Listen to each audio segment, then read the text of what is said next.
Moving ahead, ladies and gentlemen, we are now moving to a very important and sensitive panel discussion.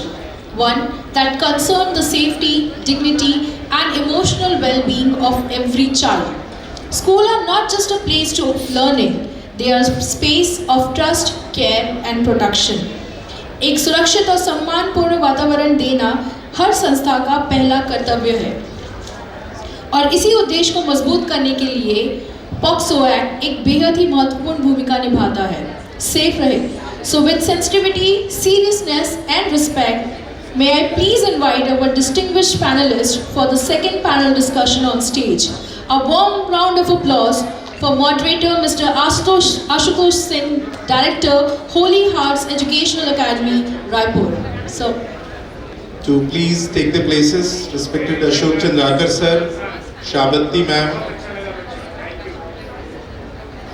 Madam Shikha, Madam Roshni, and yes, the super cop in the hall, Miss Ruchi Verma. Ruchi ma'am, please come. Please take a place. So, एक बार फिर से very good afternoon. पहले मैं panel से सबका परिचय करा दूं। हमारे साथ DSPs छत्तीसगढ़ पुलिस जो IUCAW यानी क्राइम अगेंस्ट विमेन देखती हैं, miss Ruchi Verma, welcome madam. We have advocate Roshni. Roshni, आपका स्वागत है, क्योंकि सबसे टिपिकल और टेक्निकल सवाल और जवाब आपसे ही होंगे, सवाल आपसे होंगे और जवाबों पे सवाल भी आपसे होंगे। सबसे ज़्यादा दर्द जिसको होता है थर्ड पार्टीज है, बाकी मुझे मेरे ख्याल से जो फर्स्ट पार्टीज हैं वो स्कूल्स हैं। So we have legendary principal amongst us, Ashok Kumar Chandrakar sir, principal of the biggest KV amongst the 3 KVs here. Sir, you are welcome. And we have an elegant lady, Shabanti Basu ma'am from the sunrise city of the country called Hyderabad, Principal Johnson Grammar School. And then we have somebody who has travelled all the way from Delhi, operates across the country, Shikha Agnihotri. She is founder of National Council for School Safety. Panel में आने के बाद जब मैंने पढ़ना शुरू किया तो मुझे लगा सबसे आसान काम मेरे पास है, मुझे तो सवाल ही पूछना है, जवाब तो उन लोगों को देने हैं।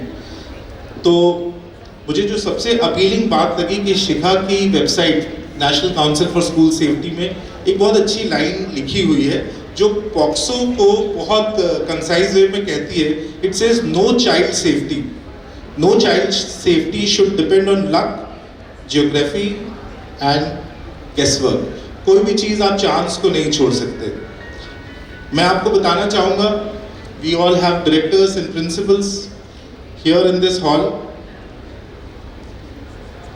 पॉक्सो बनाना क्यों पड़ा ये तो हमारी वकील साहिबा बताएंगी, लेकिन क्या दर्द है। इमेजिन हमारे जैसे देश में नेशनल क्राइम ब्यूरो का डेटा कहता है कि 2022 का डेटा है, 4 साल पुराना डेटा है कि 82,000 केसेस 2022 में रजिस्टर हुए थे। यानी कि हर रोज, अगर माने कि वही रिकॉर्ड होगा, हर रोज 225 केसेस रजिस्टर हो रहे हैं। यानी 225 लोग कानून के संज्ञान में आ रहे हैं तो आ रहे हैं, नहीं 14 लोगों को सजा भी हो रही है हर रोज। 225 लोग रोज, हर रोज, यानी आज कल की बीती तारीख में 225 मामले संज्ञान में आए हैं, यानी उससे हुए कहीं ज्यादा होंगे। और हम एडुकेटर्स, क्योंकि हम फर्स्ट पार्टी हैं, 14 लोगों को रोज सजा हो रही है। सजा कितनी है? लाइफ इम्प्रिजनमेंट तक है। जिसने किया, आपने प्रॉपर्ली रिपोर्ट नहीं किया तो 1 साल, 2 साल, 6 महीना, इज्जत सब एट स्टेक है। तो इतनी ग्रिम सिचुएशन है, क्योंकि एक पेरेंट जब आपके स्कूल में एडमिशन कराता है बच्चे का तो कहता है सर बच्चा आपके भरोसे, आपके हवाले, तो जिम्मेदारी सारी हम पे। टीचर्स हायर होते हैं तो हमको ये इंश्योर करना है कि कैसे टीचर्स आ रहे हैं। तो हालात इतने कठिन हो गए थे कि शासन को कानून बनाना पड़ा। तो मैं पहला सवाल पूछना चाहूँगा हमारी एडवोकेट रोशनी से कि क्या कारण था कि पॉक्सो को लेकर क्या गैप्स थे जिसकी वजह से कानून बनाना पड़ा 2012 में? आपको क्या लगता है कि क्या हुआ, इससे क्या फर्क पड़ा, और स्कूल्स को इससे कंप्लाई करने के लिए क्या क्या चीज़ों का ध्यान रखना चाहिए? I request you, and before you start Roshni, there is the clock for you. Thank you. Good evening, everyone. It is an honor to be sitting here with such esteemed individuals. जैसे कि सर ने पूछा कि POCSO 2012 में एक act था, एक act आया है, जिसका मैं सबसे पहले स्टार्ट करूँगी फुल फॉर्म बता के. Protection of children from sexual offences. POCSO. Any child under the age, anyone under the age of 18, to their prevention from sexual abuse, exploitation and harassment. अब इनके अंदर आता है penetrative and non-penetrative assault, sexual harassment, use of children for pornography and various other things. But school के हिसाब से ये 3-4 चीज़ों को हाईलाइट करना बहुत इम्पॉर्टेंट है. अब हम देखते हैं कि स्कूल्स और आप सभी लोग बेस्ट अपने तरफ से बेस्ट करते हैं, बट स्टूडेंट्स का सेफ जोन, बच्चों का सेफ जोन है स्कूल. पेरेंट्स के लिए भी, टीचर्स के लिए भी, और हम किसी से भी पूछे तो स्कूल एक सेफ जोन है. आप कानून का मुझे पूछेंगे तो लॉ बहुत स्ट्रिक्ट बना हुआ है, सज़ा मिलती है, एक्शन फास्ट लिया जाता है. और इनफैक्ट हम वकीलों जब बैठ के हम वकील बात करते हैं तो बोलते हैं अरे पॉक्सो लगा है, बच के निकलना डिफ़िकल्ट है. तो लॉ अपना काम कर रहा है. जस्टिस सिस्टम को हम बहुत बार क्रिटिसाइज़ करते हैं कि स्लो है, बट मैं इंश्योर करती हूँ कि अगर हमारे पास केस आता है, लीगल सिस्टम पॉक्सो को इतना सेंसिटिवली देखते हैं कि वो उस पर एक्शन लेते हैं. जस्टिस सिस्टम भी बहुत इस पर सीरियसली इसको हैंडल करते हैं. Of course there is a different end to it also, but as a fraternity, as a legal fraternity, legal action होता है. प्रॉब्लम कहाँ आती है? प्रॉब्लम आती है अवेयरनेस की और फिर FIR नहीं फाइल करने की. FIR ही नहीं, parents, student, victims, they hesitate in complaining. So the major part here is that पहले तो कौन से एरियाज़ में होता है, कॉमन एरियाज़ जो स्कूल्स में टीचर्स को, स्कूल्स को, एजुकेशनिस्ट्स को, डायरेक्टर्स को, सबको ध्यान रखना चाहिए. अगर आपकी रेजिडेंशियल स्कूल्स है तो आप definitely hostel areas, staircase areas, any isolated or unsupervised premises. उसके बाद पार्किंग एरिया, स्कूल के क्लासरूम्स, कैमरा का ब्लैक कॉर्नर जो रहता है वहाँ. हम सब स्कूल्स में आज के डेट में कैमराज है, CCTV सब लगे हुए हैं, बट मेजर इशू है कि there is no surveillance room जो कंटिन्यूसली उसे मॉनिटर करता है. This is a very big issue. And the second part is schools complain आती है. स्कूल पे अगर पेरेंट ने या विक्टिम ने कंप्लेन करी है, उस पे स्कूल एक्शन नहीं लेते हैं क्योंकि स्कूल्स बोलते हैं रेप्यूटेशन एक बहुत बड़ा फैक्टर आता है. I think ma'am will agree to me on this कि पुलिस, एडवोकेट, ये सब तक बात पहुंचती ही नहीं है. अब रेप्यूटेशन की अगर बात है तो मैं आज एक बहुत सिंपल, प्लीज़ एक पॉक्सो कमिटी सेट करिए. It will not include school, it will not be on the school, it will be something that a school is taking care of. A POCSO committee should be present in every school. हम एक चीज़ और करते हैं, एक parent school handbook होता है. I don't know, it's not a mandatory provision, but a lot of schools have this. That parent school handbook has a lot of parent undertakings involved in it, a lot of things that schools will take care of, such as anti-ragging measures, bullying, POCSO rules, amenities, POCSO committee setup, ICC internal committee, internal complaint committee, ये सब की information एक parent school handbook में लिखी रहती है। More importantly एक social media consent भी उसमें लिया रहता है। आज की डेट में आप देखेंगे कि बहुत सारे स्कूल्स भी अपना एडवर्टाइजमेंट करने के लिए सोशल मीडिया में रील्स और पिक्चर्स और ये सब डालते हैं, but we have never asked that have they taken the consent of the student और देयर गार्जियन, देयर पेरेंट्स। उसके बिना भी ये बहुत प्रमोट होता है। This is where a lot of pictures are taken, they are taken a screenshot, उसका editing होता है, lot of these things are also happening and then बच्चों को ब्लैकमेल किया जाता है। एक बहुत सिमिलर केस रिसेंटली मैंने हैंडल किया था, जिसमें इस टाइप का हुआ था कि स्कूल की ही इंस्टाग्राम हैंडल से इमेज लेके उसको एडिट करके बच्चों को ब्लैकमेल किया गया था। The other part two it is very recently एक डॉक्टर का क्लिनिक था। मैं आपको एक केस डिस्क्राइब करना चाहती हूँ। स्कूल एक रेजिडेंशियल स्कूल थी। रात को एक गर्ल को फीवर था, एक स्टूडेंट को फीवर आया था। उसकी रूममेट डॉक्टर के पास लेके जाती है और क्योंकि रात का समय था तो सिर्फ एक मेल डॉक्टर ऑन बोर्ड थे, ऑन ड्यूटी थे उस दिन। एंड उन्होंने उनकी रूममेट को शायद दूध या कुछ लेने के लिए कैंटीन भेजा होगा, and that was an opportunity for him and he tried to misbehave with the student.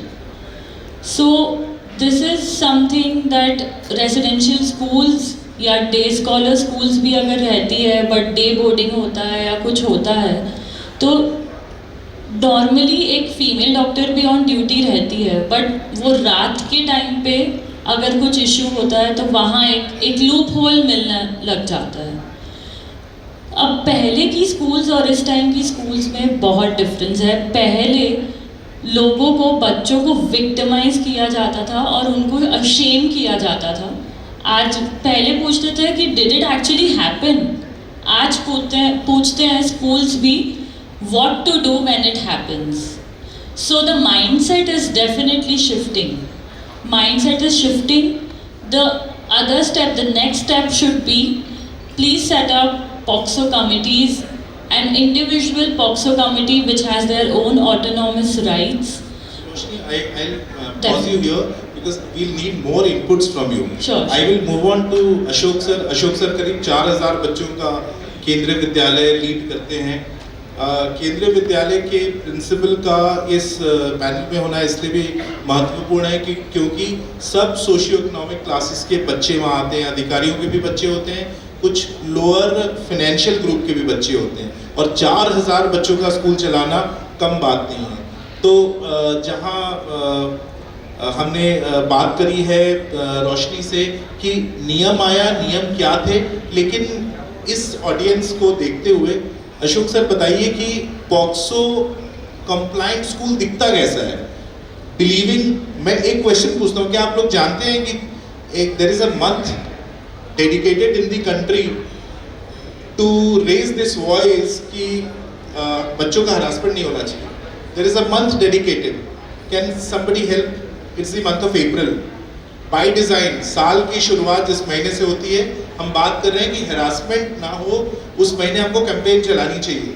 I am sure कोई नहीं करता क्योंकि हम लोगों को अवेयरनेस नहीं है। तो इस पैनल के माध्यम से सर हम जानना चाहेंगे एक पॉक्सो कंप्लाइंट स्कूल दिखता कैसा है, क्या क्या चीज़ें होनी चाहिए, एक स्कूल लीडर को क्या कैसे इंश्योर करना चाहिए कि ऐसे हरासमेंट केसेस ना हो? Over to you sir. Actually आपकी जो बात है बहुत दुरुस्त है कि एक स्कूल कैसे दिखना चाहिए जो पॉक्सो एक्ट को इम्प्लीमेंट करता है। सबसे पहली बात तो सेंसिटाइजेशन प्रोग्राम आपको कॉन्टिन्यूसली कराना है। मीटिंग्स में आपको एम्फेसाइज करना है कि आपके डूज क्या है, डोंट्स क्या है। आपके पास एक मैकेनिज़्म होना चाहिए जो बच्चों के मैटर्स को पर्सनली हैंडल करे, और बॉक्सेस होने चाहिए जगह जगह। कॉन्सिक्वेंसेस और पॉक्सो एक्ट के इम्प्लीकेशंस क्या हैं, ये बहुत ही कंस्पिक्युअसली डिस्प्लेड होना चाहिए हर जगह में। इतने से तो ये तो हो गया हमारा, you can say the only rudiments, तो बिल्कुल आप क्राइम के लेवल में करते हैं। और हमको ये भी जानना पड़ेगा कि what is the root cause for such heinous acts perpetrated by the people in the school.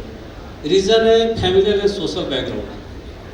And until unless there is purgation process at home and the society at large, it is very difficult to curb. Only the law cannot help to put a check on all such incidents.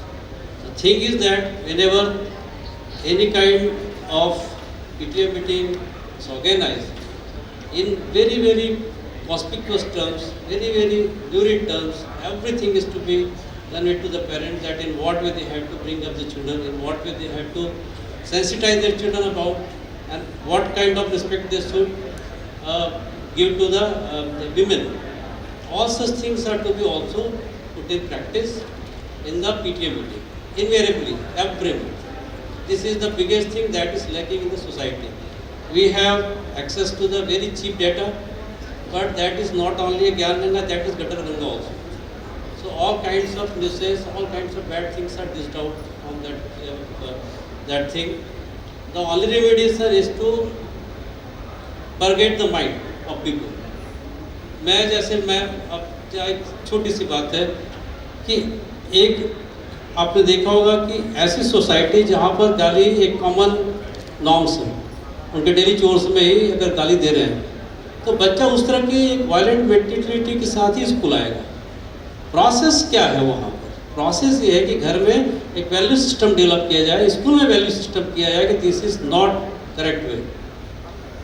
जब कभी भी हम सिर्फ positive की बात करेंगे और negativity की ओर हम ध्यान देंगे तो our work is completely defeated, purpose of education is completely defeated.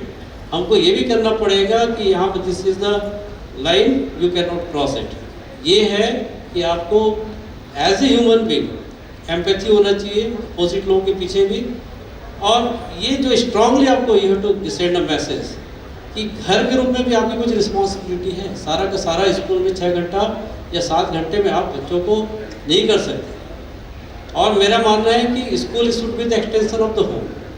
Children feel at home, vice versa the school should be, home should be the school for the children. तब आप ग्रास रूट लेवल आएगा। आपने देखा होगा कि इतने सारे cases registered हुए हैं, कन्विक्शन रेट 14% है। तो ये कई बार लॉस आते भी हैं, दो लोगों के लिए हेडे हो जाता है जो उस फील्ड में उनके लिए they can make some bugs. Likewise the people may have their own sorted interest कि हम कैसे we can make some bugs out of the problem of the school. ये भी होता है, ये सबको मालूम है इस चीज़ को। तो इस चीज़ों को समझने के लिए कि भाई ultimately it is not the duty of only one party, society at large हमको एड्रेस करना है। तो सोसाइटी के लिए टीचर्स को लगातार आप बताते रहिए। देखिए अभी सामान्य से मैं एक बता रहा हूँ, child bullying, it can be seen otherwise also कि इसका इंटेंट है। जैसे कि एक चेष्टाएँ होती है, आपने पशुओं में भी देखा होगा कुछ चेष्टाएँ, पर आप उसको पॉक्सो में भी ला सकते हैं कि उसने प्राइवेट पार्ट्स को टच कर दिया है। जानवर, काऊ, गोट सब लोगों में इस तरह से होता है, इंस्टिंक्चुअली होता है। पर अगर आप चाहें तो you can colour it in the ice of POCSO act कि ये ऐसा हुआ है। हालांकि वो चला जाएगा, आप कन्विक्शन नहीं होगा उसका रिफॉर्म्स में जाएगा वो, पर उसके लिए भी है। तो चीज़ों को कितना सेंसिटिवली हैंडल करना है। This act is full of smoke and mirrors. आपको पता है कि कई जगह ऐसे है कि पता नहीं चलता कि फर्स्ट कॉल रिस्पॉन्डर कौन होगा। जो टीचर्स को बताया गया, साइकोलॉजिस्ट को बताया गया या प्रिंसिपल्स को बताया गया है, और ये तीनों की तीनों में अगर कोऑर्डिनेशन नहीं है तो that and up in fiasco. ये काफ़ी पेचीदा मामला भी हो जाता है क्योंकि the object in question is the child और 18 साल से छोटा। मैं पढ़ रहा था सर जब हम इसकी तैयारी कर रहे थे कि 55% जो ऑफेंडर होता है वो परिचित होता है। बस का ड्राइवर होगा, गार्ड होगा, बहुत दुख के साथ कह रहा हूँ, टीचर होगा। So I will take the next question to Shravanti ma'am. Shravanti ma'am comes from Hyderabad. Shravanti ma'am एक आईसीएसई स्कूल लीड करती हैं। तो पॉक्सो तो क्या आईसीएसई क्या सीबीएसई सबके लिए सर्वप्रभु जैसा है। तो कैसे आप सोचते हैं, क्या गैप्स फील हो रहे हैं? जैसे आज सर ने बोला बहुत सारे नेचुरल इंस्टिंक्ट्स को हम चाहें तो कलर कर सकते हैं, और फिर एवरीबडी इज इन ट्रबल। तो आप अपने पर्सपेक्टिव से मैम क्या सोचते हैं आज के डेट में क्या गैप्स हैं, क्या किया जा सकता है, क्या प्रिवेंटिव मेजर्स हो सकते हैं? If you could throw some light on it. Yes, sir, thank you. I prefer speaking in English if that is okay with everybody. Thank you. Greetings to everyone, and a very pertinent question, and a very, I think this is a very need of the hour. The discussion is the need of the hour.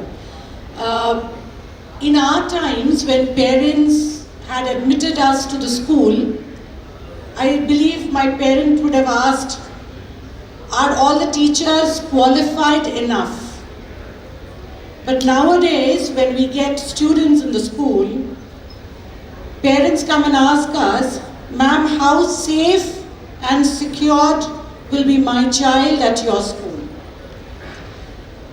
I come from Johnson Grammar School, ICSE and ISC Hyderabad, and my school has around 4,000 students and around 450 plus staff members, comprising of the support staff, blue-collared, van drivers, bus drivers, attendants, and of course teachers, admin, and all of us together, put together.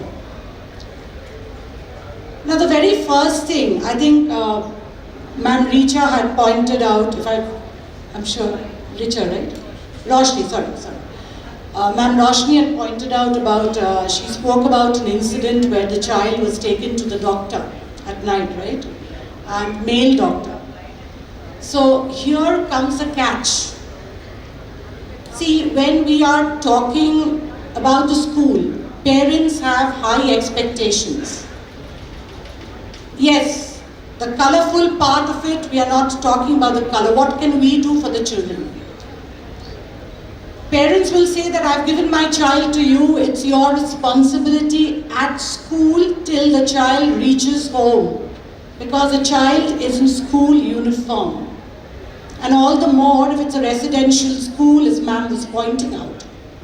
The child goes to the doctor, and I feel that the presence of a lady doctor when we have girl children on the campus is very, very helpful, and that must be made compulsory.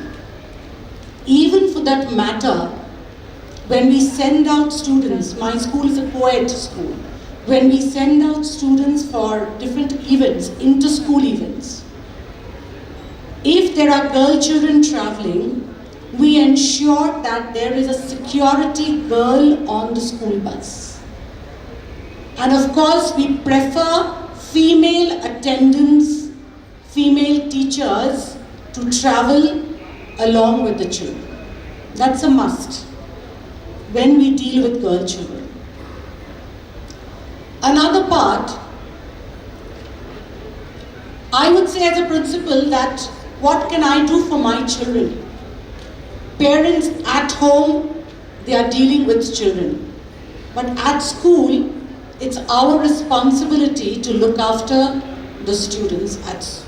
Whatever happens, the onus is ours at school. If you talk about the gaps, I would say awareness programs, training sessions for everyone at school, not for the teachers only, for all the support staff, for all the school bus drivers, for all the private van drivers. We do that at school, sir. Every single member on the campus, including the security guards, are sensitized at school. Now, it's not one-off case that on the calendar, we put it on the calendar and say that, oh, this is the day when the sensitization is going to happen, or this one-off day on the school calendar when we are going to have the training session. No, it happens periodically. What about the staff members who join in between the academic session? All of us will have such cases. We have committee. In my school, I have Health, Safety and Child Protection Committee, a cell, and I have a dedicated HSCP coordinator. The chairperson is a principal. I have right from the primary school student representative, teacher representative, parent representative. Middle school, once again, these representatives. Senior school, 8 to 10, these set of representatives. 11 and 12, again these set of representatives. And every month we call for a review meeting. मैं इसमें एक चीज़ और कहना चाहूँगा. Yeah. These committees meetings सब CBSE school वाले agree करेंगे. CBSE school वाले can we raise hands please? Raghunath sir आप हाथ नहीं उठाओगे तो भी पता चल जाएगा. ये सब कमेटी हमको सिर्फ एफिलिएशन इंस्पेक्शन में याद आता है. अग्री? नहीं कल्पना मैम आपको तो मैं क्वेश्चन ही नहीं कर सकता. मेजॉरिटी अगर ये हमारे कल्चर का पार्ट बन जाए तो गलती नहीं होगी. Yes there are people who the entire fraternity looks towards to. इनके स्कूल में हो रहा है ना तो सही हो रहा होगा, बाकी सब फॉलो करें.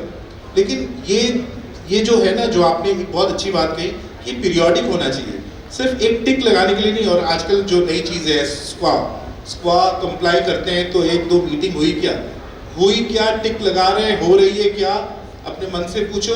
मन से जवाब हाँ आए तो ठीक, ना आए तो जेल जाने को तैयार रहना. क्यों? क्योंकि ये जो 225 केस हर रोज हो रहे हैं हिंदुस्तान में, आपको नहीं पता है कि अभी आप यहाँ हैं तो और आपके स्कूल में हो रहा होगा. I would move on to somebody, Ms. Shikha Agnihotri. She is founder of National Council for School Safety. It's a non-government body. Do not get confused by national word. But she is helping schools to shape their policies, helping to come out of the trouble, helping first of all not to get into the trouble. So Shikha, as you can see the clock ticking, over to you. So the question is, किसी को trouble हुआ है, trouble ना हो इसके लिए क्या करें, और ट्रबल हो गया है तो क्या करें? Thank you so much, Mr. Singh, for asking this question, and thank you so much everyone for pointing out all the right things. I think they've already said that what should you do, what all basics is required to become a compliant school. But I'll start with something very interesting. When I was coming from Delhi, I was flying down to Raipur. I was just thinking, if the pilot is not trained, we all will die. If the air hostess is not trained, we will die. If the ground staff is not working, we will not fly. Right? So, and I also asked the air hostess that how often do you do these workshops on safety? Because of course they need to be up in the game. So they said every 10 days. So our air hostess and pilots are trained on emergency evacuation every 10 days. And we are dealing with children who are so young, and it's a ticking time bomb if we don't take safety seriously. That's all I can say. Because as a part of National Council for School Safety, our focus is to make sure that every school is compliant, what to do, what not to do. We are always for prevention. But if anything happens and the school is confused, then I'm sure on the tables you will see these cards which says India's first national helpline on school safety. So I would request you guys to please take a photograph and just call us and we'll guide you what is the next immediate step. What should you do? How should you do it? And also our focus has been a lot on, somebody was talking about reputation of the school. I would like to say that if you don't complain, the reputation actually goes for a toss. And all the schools who you see on the news are the ones who have not complained, and not the ones who have complained. All the schools have complained, they never go to that situation where media is after them or media is creating a snowball out of that whole situation. So I would like to just share or request all the school leaders here that if it's POCSO or any case for that matter, because nowadays a lot of things have changed. The education system has changed. We are not the same educators as we were 20 years back, are we? No, we have changed. We all have changed. So this keeping the school safe is also very, very critical, very important, and it's it has to start from within. How safe would you like to send your child to your school? I would, I think, leave it to that. Then if you are comfortable sending your child to your school, I think that's a great thing. Otherwise, I've seen a lot of people who have their own kids and send it to other schools as well. Why?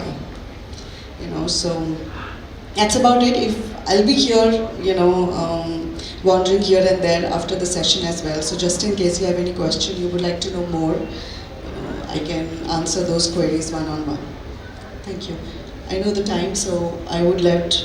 Okay, so Thank somebody said while we were talking कि इज्जत भी चली जाती है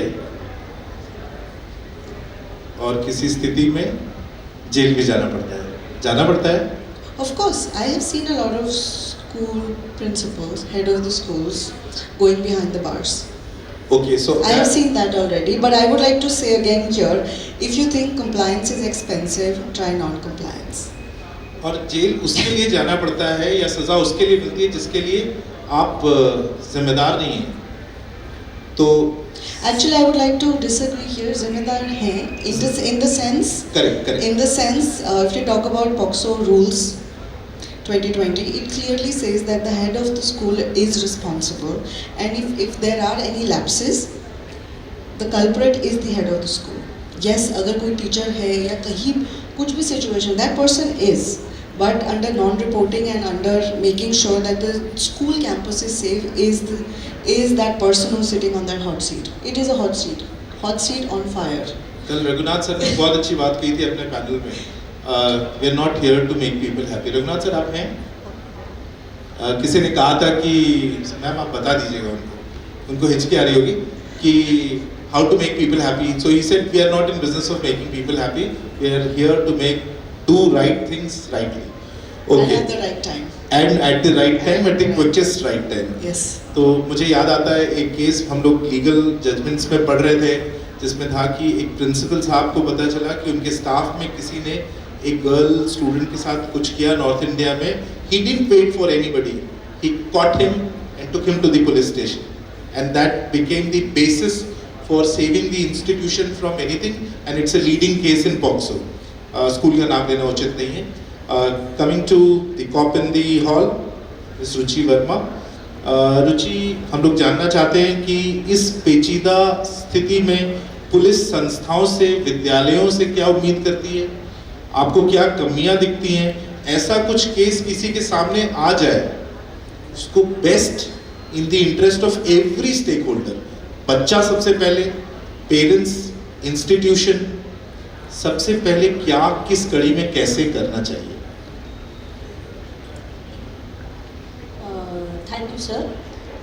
जैसा कि sir ने बताया कि मैं एक चाइल्ड और विमेन सेफ्टी के लिए हम लोग एक पुलिस ऑफिसर है. बहुत टाइप की हम इन्वेस्टिगेशन करते हैं, लेकिन हम लोग के लिए सबसे ज़्यादा सेंसिटिव होता है पॉक्सो इसलिए क्योंकि सबसे पहली बात तो वो अंडर एज है. अब उसमें पॉक्सो में आपको 2 टाइप के भी आरोपी मिलेंगे, उनके बैचमेट्स भी मिलेंगे और उसके अलावा मतलब बैचमेट्स हो गए, उनके सबऑर्डिनेट्स हो गए, जैसा भी हो, उसके अलावा टीचर या फिर वहाँ पर जो भी काम करने वाले हो, स्कूल हो गए. ये सिर्फ स्कूल की बात नहीं है, नॉर्मल जगह भी. तो मैं इसमें ये बताना चाहती हूँ कि जैसे आपने बताया सर कि 14% बस हमारे पास उसमें सजा का दोष सिद्धि होती है. उसका सबसे बड़ा रीज़न है कि डिले, जो हम FIR में डिले करते हैं. सबसे पहला बोला जाता है FIR में कि आप 24 आवर के भीतर अगर उसका मेडिकल मुलायजा हो जाता है, मेडिकल एग्जामिनेशन हो जाता है, तो उसको प्रूफ करना ज़्यादा आसान होता है. हमारा फॉरेंसिक रेगुलेटरी भी यही कहता है कि अगर 24 आवर से डिले हुआ, उसने वॉश कर दिया, वो सोचने समझने में वो जितना डिले करेगा उतने एविडेंसेस ख़त्म होते जाते हैं और उनको प्रूफ करने के लिए, दोष सिद्ध करने के लिए हमको सबसे ज़्यादा चाहिए होता है एविडेंस. तो मैं स्कूल के लिए और नॉर्मल परिजन के लिए भी मैं सिर्फ यही बोलना चाहूँगी कि जैसे पता चले कि पॉक्सो है है या नहीं है वो आप मत डिसाइड करिए। अभी का नियम ये कहता है कि बच्चे और फीमेल विमेन अगर बोल दिए, अगर उसने कह दिया, लिख के भी नहीं दिया, अगर उसने पुलिस थाने में आके या किसी के सामने कह दिया कि मेरे साथ उसने ऐसा ऐसा किया है, ऐसा मेरे साथ हुआ है, उसी को ही हम एक कंप्लेंट मान के एफआईआर दर्ज करते हैं। 420 के केस में होता है कि उन्होंने बोला कि मैंने उसको पैसे दिया, तो हम उसको 14 डेज 30 डेज उसको हम चेक करते हैं, इंक्वायरी करते हैं। लेकिन विमेन एंड चाइल्ड में कोई इंक्वायरी नहीं होता है, उसमें एफआईआर मैंडेटरी होता है। एफआईआर करने के बाद में जैसा सर ने बोला कि स्कूल प्रेमाइसिस में अगर ऐसा कुछ होता है तो स्कूल सबसे सेंसिटिव प्लेस है, क्योंकि कोई माता पिता अगर अपने बच्चों को स्कूल में भेज रहे हैं तो आपके ऊपर इतने ट्रस्ट करके भेज रहे हैं, वो अपना बराबर मान के आपके पास भेज रहे हैं, आप उनके गार्जियन हैं, आप उनके सेकेंडरी माता पिता हैं मान के चलिए, तो आप इसके लिए बिल्कुल ये मत सोचिए कि हुआ है कि नहीं हुआ है, वो फंसाना तो नहीं चाहता है, वो 2 दिन पहले वो उसको डांट दिए थे तो उसका टीचर ने तो उसका बदला तो नहीं ले रहा है। आप इन्वेस्टिगेट मत करिए किसी चीज़ को, आपको पता चलो आप अगर सेफ प्लेस में रहना चाहते हैं, अपने आप को बचाना चाहते हैं, तो सबसे पहले आप उसके लिए पुलिस को इन्फॉर्म करिए, एफआईआर करवाइए। आपको लगता है कि पुलिस पे एफआईआर करा के हमारा रेपुटेशन खराब हो जाएगा, ऐसा कुछ हो जाएगा, तो मैं आपको एक चीज़ बताना चाहती हूँ कि जो न्यू लॉ आया है वो ये बताता है कि सबसे पहले तो विमेन हो या फिर वो अंडर एज कोई भी बच्चा हो, उसके आइडेंटिटी को डिस्क्लोज नहीं किया जाता है। उसके अलावा जो उसका प्रार्थी बनेगा, जो उसके लिए एफआईआर कराने आएगा, उसकी भी आइडेंटिटी को डिस्क्लोज नहीं किया जाता है। तो आप ये मत डरिए कि हम जाके थाने में एफआईआर कराएंगे तो मीडिया को पता चल जाएगा तो हमारे ऊपर हल्ला होगा, ऐसा कुछ नहीं होगा। इवन आप छुपाएंगे बातों को तो ज़्यादा पता चलेगा। कुछ चीज़ों को छुपाते छुपाते हम अपनी चीज़ों में इतना उलझ जाते हैं कि वो चीज़ें हम ही नहीं समझ पाते कि हम क्या कर रहे हैं उसमें। इस कारण से आप सबसे पहले एफआईआर करवाइए। इसके अलावा पॉक्सो हो या विमेन सेफ्टी के लिए हो, जो भी एफआईआर कराता है उसमें जो भी स्टेटमेंट देता है, उससे रिलेटिव हो, उसका बैचमेट हो, कोई भी हो, जो भी विटनेस होगा वो उसकी आइडेंटिटी को डिस्क्लोज नहीं किया जाता है। तो ये आपके लिए एक सेफ प्लेस है। आप उसके लिए निश्चिंत रहिए कि आपको रेपुटेशन खराब होगा, मीडिया पूछेगी। सीसीटीएनएस जो होता है पुलिस में कि आप जो भी इन्फॉर्म कर रहे हैं, जो भी एफआईआर कर रहे हैं, वो ऑनलाइन अपलोड होता है, तो सेंसिटिव मैटर को हम सीसीटीएनएस में हाइड करके रखते हैं, उसको मीडिया भी ओपन नहीं कर सकता। तो आप उस चीज़ के निश्चिंत रहिए कि किसी को पता चल जाएगा, कुछ हो जाएगा। पता आपस की चीज़ों से ही चलता है, पता अपने में से किसी एक कोई एक बताएगा बाहर तो ही पता चलेगा। पता चलने से बचने के लिए आप एफआईआर कराने से मत बचिए। उसके अलावा जितनी चीज़ें हम बता रहे हैं, सारे लोग जैसे बता रहे हैं कि हमारे यहाँ पॉक्सो कमेटी है, ये है वो है या नहीं, आप अपने आप से पहले पूछिए। क्योंकि जहाँ तक हम जानते हैं रायपुर में कहीं पर भी पॉक्सो कमेटी नहीं है। बहुत अच्छी बात है, पॉक्सो कमेटी आप इंटरनल एक कमेटी बनाइए जिसमें सीनियर टीचर्स, फीमेल टीचर्स उसमें सदस्य हों। एक ऐसा एक माहौल बना के रखिए कि कोई स्टूडेंट आके तुरंत बताने में झिझक ना महसूस करे, बेझिझक आके बोले कि उस मैडम को बताएंगे तो मैडम समझेगी, ना कि हमें डांटेगी। ठीक है। अब उसके अलावा जितने भी विजिबल प्लेसेस हैं वहाँ पर जितने भी पॉक्सो रिलेटेड गाइडलाइंस है, सबको पोस्टर्स, बैनर लगवाइए। पीटीएम में स्टूडेंट्स के माता पिता को बताइए, जो बुली करते हैं, हम कई चीज़ों को छोड़ देते हैं, अरे वो बदमाश है, वो बच्चा ऐसा ही है, हम ऐसा ही है कह के उसको हम और बढ़ावा देते हैं। आपको ऐसा लगता है, आप देखिए, भले आप पूरे दिन नहीं रहते, 6 से 7 घंटे बच्चों के साथ रह रहे हैं, आप उनकी एक्टिविटी से आप पहचान सकते हैं कि उसके साथ कुछ दिक्कत है या वो बच्चा ऐसा ही है तो क्यों है। उनके पेरेंट्स को बताइए पीटीएम में कि आपका बच्चा ऐसा ऐसा करता है, हम उसको 1 बार 2 बार टाइम दे सकते हैं, उसके बाद हम उनको रस्टिकेट करेंगे, जैसा भी आपका रहता होगा नियम, लेकिन आप उन पे एक्शन लीजिए। बोलते हैं ना, एक कौवा मार के टांगने पे बाकी लोग सतर्क हो जाते हैं। आप किसी को रस्टिकेट करते हैं, आप किसी के साथ उसको स्कूल से निकालते हैं या फिर उसके पीटीएम के पेरेंट्स को बताते भी हैं, उसी में बच्चे इतने डर जाते हैं कि वो चीज़ें करने से बचते हैं। अब मैं नहीं कहती कि उसमें आपके सिर्फ स्टूडेंट उसमें जिम्मेदार होंगे, कुछ आपके स्टाफ होगा, कुछ और अपने सारे जितने सीसीटीवी वगैरह लगे हुए हैं सब एक्टिवेट रहता है, ठीक है, लेकिन स्टोरेज कैपेसिटी नहीं होती है उसमें। एटलीस्ट 6 मंथ का स्टोरेज हो, 6 मंथ का डाटा उसमें हो। ऐसा नहीं कि मैं आज गई आपके पास तो आपने नहीं दिया, 2 दिन बाद वो कोलैप्स हो गया। यही सारे एविडेंस के कारण ही हमारा पूरा केस खत्म हो जाता है, एक्विटल हो जाता है। तो पुलिस अपने तरफ से सारी तैयारियां करती है, सारी चीज़ें करती है, जितने उसमें चार्जेस लगाने हम सारी चीज़ें लगाते हैं, लेकिन जितनी जिम्मेदारी उसमें आपकी होगी, जितनी, क्योंकि आप प्राइमा फेसी आप देखे हैं क्या हुआ है, आपको पता चला है। जितनी चीज़ें आपको पता चलती है, अगर आप उतनी चीज़ें और जितनी जल्दी हमको बताएंगे वो उतना अच्छा रहेगा। वो जितना डिले होता जाएगा उतना हाइड होता जाएगा और सारा एविडेंस खत्म हो जाता है। उसके अलावा मैं एक चीज़ और बोलना चाहती हूँ कि जो हमारे टीचर होते हैं, गार्जियन होते हैं, आप ये मान के चलिए कि वो दूसरे का बच्चा है, लेकिन कभी आपके बच्चे के साथ भी ये हो सकता है, क्योंकि वो ऐसा तो नहीं है कि आपके बच्चे अगर कहीं बाहर हैं या कैसे कहीं अलग स्कूल में पढ़ रहे वहाँ पर नहीं होगा। स्कूल तो सभी बराबर है, भले वो गवर्नमेंट का स्कूल हो, इंग्लिश मीडियम हो, CBSE हो, ICSE हो, CG हो। तो अपने बच्चे की तरह लेके ही चलिए कि आपके बच्चे के साथ होगा तो आप कैसे ट्रीट करेंगे उसके साथ। क्या उसके लिए आप डिले करेंगे 1 हफ्ते? सर अगर टाइम हो तो मैं 2 मिनट एक केस डिस्कस करना चाहूँगी। इसके पहले मैं दंतेवाड़ा में थी, पॉक्सो का केस आया था, 13-14 ईयर की एक लड़की। अब दंतेवाड़ा बस्तर में ऐसा होता है कि रेसिडेंशियल स्कूल बहुत कम रहते हैं, तो टीचर अपने घर पे रखी हुई थी, उसको उसके PT टीचर ने टच किया था और ये चेक किया था कि आप खेलने के लिए कैपेबल हैं या नहीं। कबड्डी खेलती थी लड़की, तो टच करके क्या पता चलेगा। अब उसने क्या किया, भरोसा तो अपने टीचर पे करती थी जिसके यहाँ वो रहती थी, ठीक है। अब वहाँ पर वो जाके मैडम को बताई तो मैडम ने बोला मैं डिस्कस करती हूँ इसको। अब वो डिस्कस करती हूँ करके रह गई, और उस बच्ची ने तो लेकिन उसे भरोसा किया था। वो 1 दिन देखी, 2 दिन देखी, उसने प्रिंसिपल से बात की, प्रिंसिपल ने बोला एक काम करो बेटा तुम TC ले लो, क्योंकि उसको रेपुटेशन की बात आ गई, ये गवर्नमेंट स्कूल है। अब वो रेपुटेशन की बात आ गई, उसने बोला कि तुम TC ले लो। अब उसके बाद ये हुआ कि वो TC के लिए भी अप्लाई कर दी, और जब TC अप्लाई करने के बाद अपने घर में आई और उसकी मम्मी नॉर्मल घर का काम करती थी, झाड़ू पोछा वगैरह, तो अपनी बहन को बताई तो उसकी बहन ने पास के थाने में सूचित किया। अब उसको, अब सोचो वो करते करते 15 दिन का समय बीत चुका था, तो उस 15 दिन में हमको एविडेंस कलेक्शन में कितनी मुश्किल हुई। फिर तो आखिरी यही रह जाएगा जो बच्ची बताई है।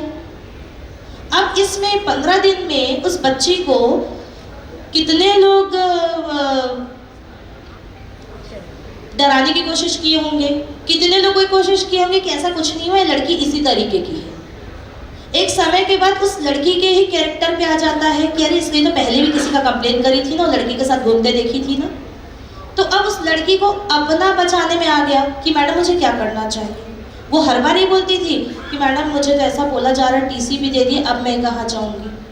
तो उसके लिए तो मैक्सिमम सब खत्म हो चुका है ना। अब वो तो गांव की जंगल की लड़की, वो क्या जानेगी, वो तो फ्री में पढ़ना है करके वो आ गई थी। तो इसमें सबसे पहली गलती किसकी थी? जिस टीचर पे भरोसा करके उसने बताया कि वो मेरी गार्जियन है, उस टीचर ने एक्शन ही नहीं लिया। अब जब लास्ट में अब वो बच्ची नाबालिग थी, अब हमको प्रूफ करना पड़ता है क्यों नाबालिग है, तो हमने अब उस अबोलो का तो बर्थ सर्टिफिकेट वगैरह होता नहीं है जंगल एरिया में, तो हमने जब उसका दाखिल खारिज लेने गए प्रिंसिपल को, तो प्रिंसिपल ने बोल दिया कि मैं स्कूल में नहीं हूँ। आई डोंट नो वो रहे होंगे या ना रहे होंगे। और जब मैं वापस अपने ऑफिस आई तो उन्होंने मुझे शाम के 6 बजे फ़ोन किया, बोले मैडम मैं मिल सकता हूँ क्या, प्रिंसिपल ने। तो मैं बोली ठीक है सर आप आ जाइए ऑफिस। तो सारा डॉक्यूमेंट लेके ऑफिस आ गए, और उनका ये कहना था कि मैडम प्लीज़ आप मेरे स्कूल मत आइएगा। क्यों? क्योंकि पुलिस अगर स्कूल जाएगी, पुलिस की गाड़ी अगर स्कूल जाएगी तो आसपास के लोगों को लगेगा कि पुलिस क्यों आई थी, कुछ तो गलत हुआ था, तो वो सारी बातें खुल जाएगी। तो अपनी रेपुटेशन बचाने के लिए सारी बातें खुल जाएगी, बचाने के लिए आप एक बच्चे को दांव पे लगा रहे हैं। ऐसे आपके भरोसे कितने बच्चे यहाँ पर हैं? या तो आपको रेपुटेशन का डर था, आप उसी दिन कंप्लेन कर देते, ना आपके ऊपर बात आती ना कुछ होता। अब मैं बता रही हूँ उसमें मैं पार्टी बनी हूँ, मैं FIR करवाई थी उस केस में, क्योंकि वो बात मेरे तक पहुँची थी। अगर उसमें मैं थी, अगर कोई और स्टाफ है वो बोले कि मैं पार्टी क्यों बनूं, तो ऐसा केस तो खत्म हो गया। तो इसमें इतना सेंसिटाइज होने की ज़रूरत है सभी को। अपने बच्चे की तरह लेने की ज़रूरत है। अब यही केस 2-3 बार और हुआ होगा और वो जो टीचर थी उसका ट्रांसफ़र कहीं और कर दिया, ऐसा कुछ भी हुआ होगा, लेकिन पहले में ही उसमें क्यों एक्शन नहीं लिया गया? पहले में ही वो क्यों पार्टी बनने से बच रही थी? तो ये सारी चीज़ें आपको अपने से सोचने की ज़रूरत है कि मेरे यहाँ ऐसा हुआ तो मुझे क्या करना है, या ऐसा कुछ हो सकता है, क्यों नहीं हो सकता? अभी का समय इतना ज़्यादा एक्टिव हो चुके हैं लोग, अभी 12-13 साल के बच्चे फ़ोन चला रहे हैं, सोशल मीडिया में सब कुछ खुलेआम देख रहे हैं, यूट्यूब में सब कुछ अवेलेबल है। उनको ये पता ही नहीं है कि सही है कि गलत है, क्योंकि खुलेआम तो सब अवेलेबल है ना। आजकल तो आप 18+ है कि नहीं ये भी नहीं पूछा जा रहा है, सब कुछ दिखा रहे हैं। जब सब दिखा रहे हैं तो उनको लग रहा है जब उसमें अवेलेबल है यूट्यूब में तो सब दिख रहा है, तो उसमें क्या ही गलत है? तो आपको समझाने की भी ज़रूरत है कि गलत है तो क्यों है। आपको उसके लिए सेंसिटाइज करना है पेरेंट्स को भी, अलग अलग सेशन लेके स्टूडेंट्स को भी, इवन टीचर्स को भी। मैं नहीं बोलती टीचर्स को सब कुछ आता है या कुछ नहीं आता, आपको उनको भी सेंसिटाइज करना है कि आप लोगों पे ध्यान दीजिए। मैडम आपने एक डेटा देखा होगा, उसमें 27% रिलेटिव्स है, क्लोज रिलेटिव्स है, मतलब दादा नाना चाचा फूफा मामा सर इसीलिए, और ये पोस्ट स्कूल आवर्स बाद होते हैं और रिपोर्ट हो रहा है बाद में किसी काउंसलर को या किसी टीचर को, तो उस केस में क्या है? सर देखिए, अगर कोई आपका रिलेटिव है, या देखिए मैंने बताया कि आप सेकेंड होम अपना स्कूल को मान रहे हैं, आप अगर घर वालों से डर रहे हैं तो आप भाग के कहाँ जाएंगे? स्कूल में ही अगर किसी को फ्रेंड्स को बता दिए, कोई अगर एकदम क्लोज टीचर हो, मेरी फेवरेट टीचर है टाइप का, तो आप उनको बता दिए। आप ऐसा अगर किसी को बता रहे हैं तो वैसे केस में सर हमारे पास CWC होता है। तो ये चाइल्ड वेलफेयर जो काउंसिल होता है उसमें वो डिसाइड करते हैं, उनकी काउंसलिंग होती है सबसे पहले, और CWC डिसाइड करता है कि वो बच्चा कहाँ पर ज़्यादा सेफ है। अगर घर में सेफ नहीं है तो इनका संप्रेक्षण गृह होता है, तो वहाँ पर वो रखते हैं 1 हफ्ते 10 दिन, जब तक बच्चा रहना चाहे और जब तक बच्चा अपने आप को सेफ फील ना करे।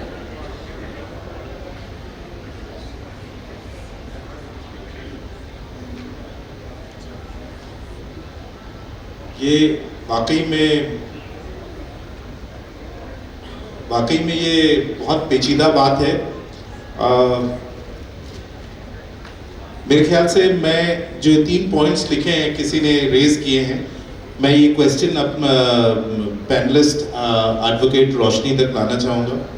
somebody has mentioned शिकायत करी बच्चे ने या संज्ञान में लाया, बाद में पलट गए, इसमें क्या होता है?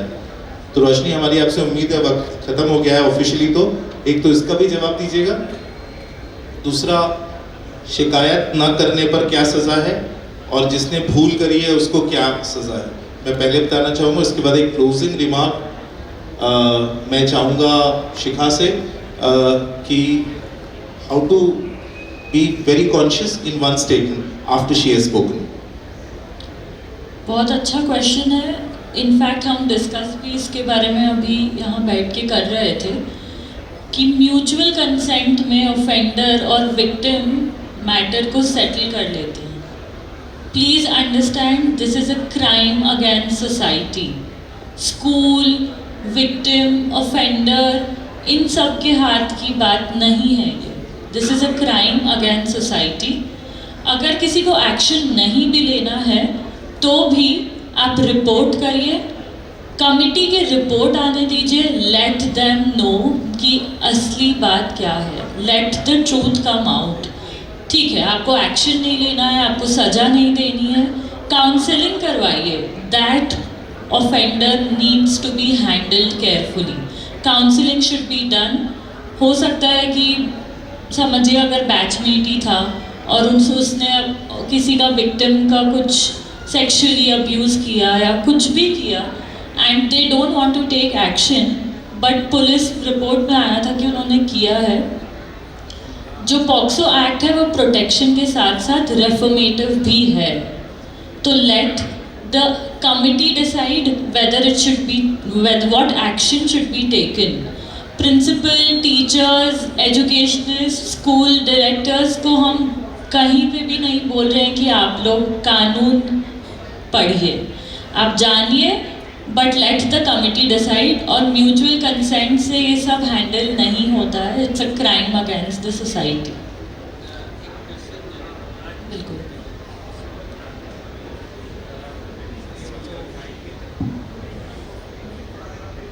So we can infer that after the enforcement of POCSO, the age of consent is now 18. Whether it is consensual, but if it is below 18, then it's a crime. Whereas in Sweden, age of consent is 15, and in India, pre-independent, it was 9 years according to SARDA Act, right? Then it was changed to 14. Now it has become 18.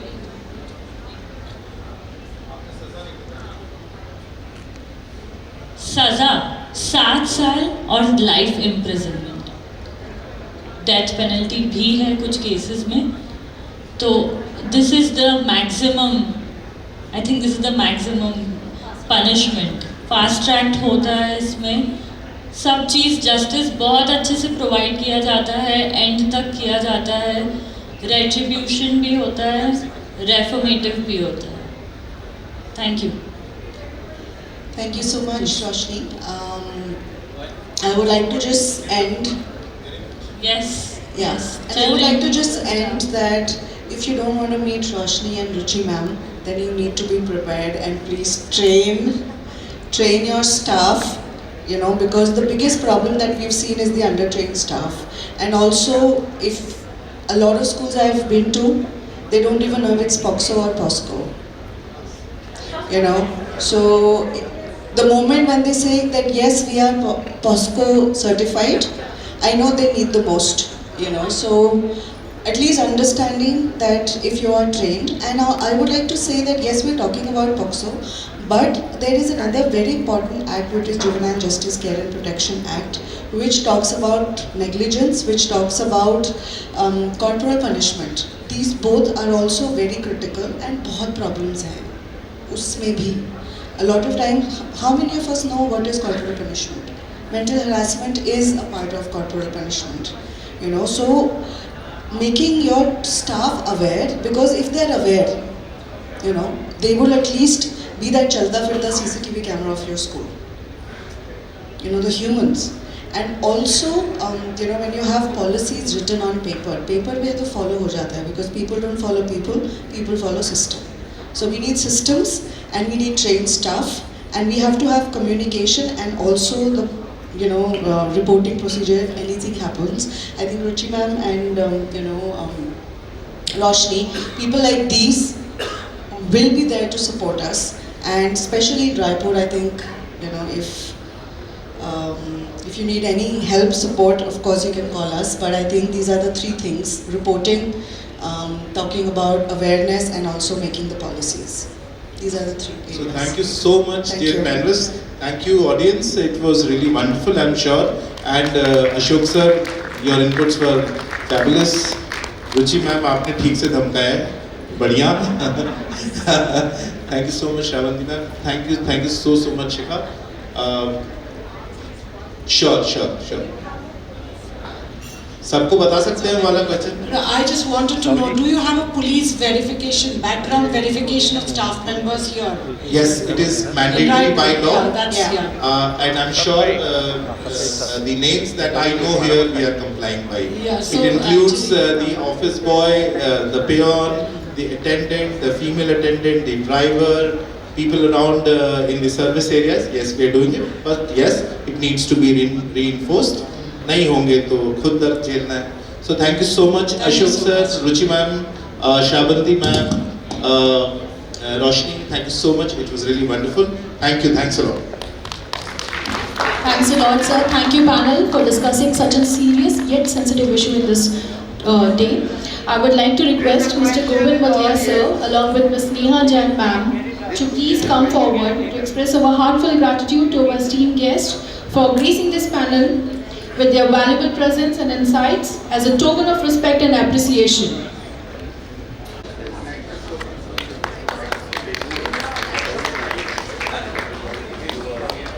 Moderator Mr. Ashutosh Singh, panelist member Ms. Shikha Agnihotri, Mr. Ashok Kumar Chandrakar,